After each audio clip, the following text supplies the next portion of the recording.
Je remercie notre consoeur Maïmouna Ndour Faye pour sa version très imagée en Wolof et également la lecture par Mahmoud Wane de la version française. Ce que je voudrais dire avant de vous donner la parole, c'est que le régime de la troisième alternance politique, depuis qu'il est en place, vise systématiquement à tuer la presse privée. La bonne nouvelle que nous a apportée Maïmouna, c'est la décision de la Cour suprême sur l'inconstitutionnalité en partie sur la loi portant création d'un nouvel organe de régulation. Effectivement, c'est une démarche que le CEDEPS a initiée pour demander aux députés d'attaquer cette loi en inconstitutionnalité. C'est pourquoi nous avons été soutenus par les députés non inscrits et par le groupe Takku Wallu.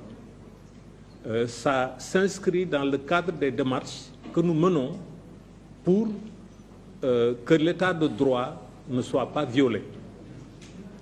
Le régime de la troisième alternance politique et notre ministre de la Communication n'a pas voulu, et jusqu'à présent il n'en parle pas, n'a pas voulu distribuer l'aide à la presse 2024. Parce que la distribution dont on parle au mois d'avril 2025, c'est au mois d'avril 2025, donc 26, ça porte sur l'aide à la presse 2025, qui a été votée depuis décembre 2024. Mais la subvention aux médias au titre de l'année 2024 n'a pas été distribuée et nous n'avons aucune justification de la part du ministre de la Communication. Parce que simplement, c'était un acte politique. Il ne voulait pas donner des subventions aux médias qu'il considère comme contre le régime de la troisième alternance. C'est bon. Le régime de la troisième alternance politique. Donc, Mahmoudou et Maïmouna l'ont rappelé, le ministre de la Communication a attendu le 24 décembre 2025 pour sortir un communiqué sur le dépôt des demandes pour l'aide à la presse 2025. Le 24 décembre. En plus, le 24 décembre, c'était à mi-journée. Le lendemain, c'était un jour férié. C'est le 25 décembre, le jour de Noël. Le 26, c'était un vendredi. Nous sommes dans un pays musulman, c'est quasiment une demi-journée. Le lendemain, la date de clôture était fixée au samedi 27, qui est un jour non ouvrable. Comment vous voulez considérer avec deux demi-journées, la journée du 24 et la journée du vendredi le 26, qu'on puisse déposer? Et c'est normal. Les gens n'ont pas pris sur eux de ne pas déposer. Quand ils ont vu ces conditions-là, ils se sont dit, mais ça ne sert à rien. Où est-ce que je vais aller chercher mon quitus? Où est-ce que je vais aller chercher les différents documents pour déposer une demande? D'autant plus que certaines de ces entreprises de presse avaient été simplement considérées comme non conformes sur la base de la plateforme des médias. Donc, en réalité, ce régime-là est dans sa dynamique d'écarter les entreprises de presse privée. Vous, en tant que journaliste, nous, en tant que journalistes, mais on doit s'interroger sur l'origine de ce qu'on appelle aide à la presse. Ceux qui l'ont vécu, ils sont toujours là.